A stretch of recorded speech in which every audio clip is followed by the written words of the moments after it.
A ball almost hits the target. A ring almost lands on the bottle. A guess is almost right. A team almost wins. A person comes so close that everyone can see how close it was. But close is not the same as winning. That is when someone says it. Close, but no cigar. It is one of those phrases that sounds old-fashioned now, because most people are not handing out cigars as prizes anymore. But the meaning is still clear. You were near the win. You nearly had it. You almost made it, but almost does not get the prize. So why a cigar? And how did a prize from old carnival games become one of the most familiar ways to talk about falling just short? I'm Earl, the creator of Everyday Sayings and Origins. To keep each episode consistent, I use my digital likeness. Now, back to the story. Today, close but no cigar means someone nearly succeeded, but did not quite get there. It can be used after a wrong answer that was nearly correct. It can be used after a missed shot. It can be used after a failed attempt that came very close to working. It is usually not cruel. At least not when used lightly. It is more like a verbal shrug. Nice try. Almost. Not quite. No prize. That is the key to the phrase. It is not only about being close, it is about being close and still not winning. The cigar is the reward you do not get. That already points us toward the origin. The phrase is usually connected to American carnival and fairground games from the late 19th and early 20th centuries. At those fairs, carnivals, and traveling shows, games of skill and chance were part of the attraction. People tried to knock things down, throw rings, shoot targets, test strength, spin wheels, win prizes. Today, people may think of stuffed animals, plastic toys, or oversized prizes hanging from a booth. But in earlier carnival culture, adult prizes were common too. And one of those prizes could be a cigar. A cigar was small, portable, recognizable, desirable to many adult men at the time, and easy for a booth operator to hand over when someone won. So imagine a player stepping up to a carnival booth. The crowd is watching. The operator is talking fast. The prize is visible. The player throws, shoots, swings, or spins. The result is close, very close, but not close enough. The barker looks at the player and gives the verdict. Close, but no cigar. That is the whole phrase in one scene. You nearly won the prize, but you did not win, so you do not get the cigar. That is why the saying works so well. Every word has a job. Close describes the effort, but marks the turn. No cigar means no reward. Three simple parts: a near miss, a hard line, a denied prize. The phrase is short, sharp, and easy to remember. That is exactly the kind of language that travels well from fairs and carnivals into everyday speech. Carnival barkers were not quiet people. Their job was to get attention. They had to pull people toward the booth. They had to make the game feel exciting. They had to make losing feel entertaining enough that the next person still wanted to try. A good line helped. If someone barely missed, close but no cigar turned the loss into a little performance. The player did not win, but the moment still got a punchline. The crowd understood it. The player understood it. And the line was easy to repeat later. That is how a booth phrase can become an everyday saying. It starts in one setting, then people carry it away. Someone hears it at a fair, then uses it at work. Someone hears it at work, then uses it with family. Someone hears it in conversation, then uses it after a wrong answer, a missed chance, or a failed plan. Before long, the cigar is no longer literal. It is just the idea of the prize. That is one of the most important shifts in the phrase. At first, the cigar may have been a real object, a real reward, something the winner could hold. But today, when people say close but no cigar, they usually are not talking about an actual cigar. They are talking about the reward that would have come with success. The prize could be a job, a trophy, a sale, a correct answer, a promotion, a victory, a solved puzzle. The cigar became a symbol for whatever the person did not get. That is how language stretches.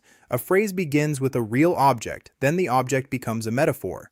The cigar turns into any reward. The carnival game turns into any challenge. The missed throw turns into any near success. And the saying stays useful long after the original setting fades. That is why people still understand the phrase even if they have never seen a cigar given away at a fair. They do not need to know the whole background to understand the emotion. Almost winning and not winning is universal. Everyone knows that feeling. The test answer you nearly remembered. The sale that almost closed. The game lost by 1 point. The password guessed almost correctly. The plan that almost worked. The audition that almost got the role. The race where second place was only a step behind. That gap between close and successful can feel enormous. Sometimes missing by a little hurts more than missing by a lot. If you are nowhere near the target, you can accept that you failed. But if you miss by an inch, your mind keeps replaying it. One tiny change, and it could have worked. One better throw, one better word, one better step, one better second. That is the emotional force behind close, but no cigar. It names the frustration of almost. And almost is powerful because it keeps the possible outcome in sight. You can see what you nearly had, but you still do not have it. That is why the phrase can sting, even when it is said jokingly. It points to the line between effort and result, between trying hard and actually succeeding, between nearly correct and correct, between almost there and there. In some situations, that line matters a lot. A bridge that is almost safe is not safe. A password that is almost correct does not open the account. A medical dose that is almost right may still be wrong. A legal deadline that is almost met is still missed. A target that is almost hit still does not win the game. That is the harder truth inside the phrase. Effort matters, progress matters, but sometimes the world still asks for the exact result. The phrase does not say, "You were terrible." It says, "You were close," but then it adds the part that matters. No cigar. No reward. No win. That is why it has a slightly tough edge. It recognizes the effort, but it does not erase the outcome. That made it perfect for games. Games need boundaries, win or lose, hit or miss, prize or no prize. A carnival booth had to draw a line somewhere. If every near miss got a prize, the booth would lose money. If the operator seemed too harsh, people might lose interest. So the phrase gave the operator a way to say no while keeping the mood lively. Close, but no cigar. It is denial with rhythm. A refusal that sounds like a joke. A loss turned into a line. That little performance is part of why the phrase feels American. It has the sound of the midway. Bright lights, noise, fast talk, small prizes, big promises, a crowd watching someone try their luck. Even if the phrase did not come from one exact carnival booth, that world explains why it fits. Carnivals were built around hope. Pay a little. Try your skill. Maybe win something. Maybe walk away empty-handed. That tension is the same tension inside the phrase. You are close enough to believe, but not close enough to collect. There is also something important about the prize itself. Why cigars? Because at the time, cigars were common adult goods. They could be used as small prizes, especially when many carnival games were aimed at adults rather than children. A cigar was not a giant prize. It was not a life-changing reward, but it was enough to mark a win. That made it useful. Small prize, clear victory. You either got one or you did not. That clarity helped the phrase. If the saying had been close, but no large stuffed bear, it probably would not have traveled the same way. Close, but no cigar has rhythm. It has contrast. It has a little roughness, and the word cigar gives it a specific old-world flavor. That flavor is part of its charm. The phrase feels like it came from a place with sawdust on the ground, lights overhead, someone calling out from a booth, and a crowd leaning in to watch the result. That image gives the saying life. It is more vivid than simply saying, "You almost succeeded." And vivid phrases survive better than plain ones. There is another reason the phrase lasted. It applies to both small and big moments. A child guesses the wrong answer in a game. Close, but no cigar. A salesperson almost lands a deal. Close, but no cigar. A scientist almost solves a problem. Close, but no cigar. A team loses by 1 point. Close, but no cigar. A repair almost fixes the issue. Close, but no cigar. The setting changes, but the structure remains. Near success, no final reward. That makes the phrase flexible. And flexible phrases spread. People keep expressions that can be used again and again in different parts of life. This one survived because almost success is everywhere. It also survived because it lets people be honest without giving a long explanation. If someone says, "Was I right?" and the answer is nearly yes, you can say, "Close, but no cigar." That gives them both pieces of information. They were close. They were still wrong. The phrase is efficient. It softens the failure just a little, but not completely. That is a delicate balance. Too soft, and the result becomes unclear. Too harsh, and it sounds mean. Close, but no cigar sits in the middle. It is not praise.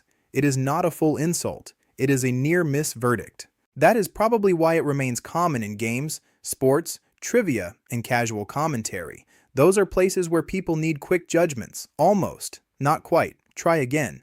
But the phrase can also carry a deeper lesson. It reminds us that nearness is not always enough. That sounds harsh, but it is true in many parts of life. There are moments when getting close is valuable because it shows improvement. There are other moments when the final result still matters most. A near miss can teach you. It can encourage you. It can prove you are capable of getting closer next time. But it does not become the win simply because it came near the win. The cigar stays on the other side of the line. That is the old carnival logic. You can be inches away. You can make the crowd gasp. You can make the barker smile. But if the target does not fall, if the ring does not land, if the wheel does not stop where it needs to stop, the prize stays behind the counter. Close, but no cigar. That is why the phrase can feel both playful and unforgiving. It laughs, but it keeps score. It gives credit for effort, but it does not hand out the prize. And maybe that is why people still use it, because life has a lot of moments like that, moments where we want effort to count, but the result still decides the outcome. Moments where the difference between success and failure is small but real. Moments where almost becomes the whole story. There is also a funny kind of fairness in the phrase. It does not pretend the person was nowhere close. It admits they nearly had it. That matters. Wrong is blunt. Failed is blunt. Close, but no cigar says, you were in the neighborhood. You were not lost. You were not foolish. You were not completely off. You just did not reach the finish. That makes the phrase useful when someone deserves a little credit, but not the full reward. It is a small verbal consolation prize. Ironically, the phrase gives a consolation even while denying the cigar. That may be the cleverest part. You do not get the prize, but you do get the recognition that you came close. The words themselves become the only thing handed over. And sometimes in casual conversation, that is enough. So, why do we say close, but no cigar? Because in older American carnival and fairground games, cigars were sometimes given as prizes to winners. If a player came close but failed to win, they did not receive the cigar. The phrase turned that near miss into a memorable line, close enough to be noticed, not close enough to be rewarded. Over time, the cigar stopped being literal and became a symbol for any prize, success, or result someone almost earned but did not get. That is why the phrase still works. It captures one of the most familiar feelings in life. Almost right, almost there, almost won, but not quite. And when the game is over, almost does not always get the prize. Close, but no cigar. If you enjoyed discovering the story behind this everyday saying, subscribe to Everyday Sayings and Origins. Each episode uncovers the hidden history behind the words, phrases, rhymes, and traditions we use without thinking. I'm Earl. Stay curious, and I'll see you in the next origin. Peace.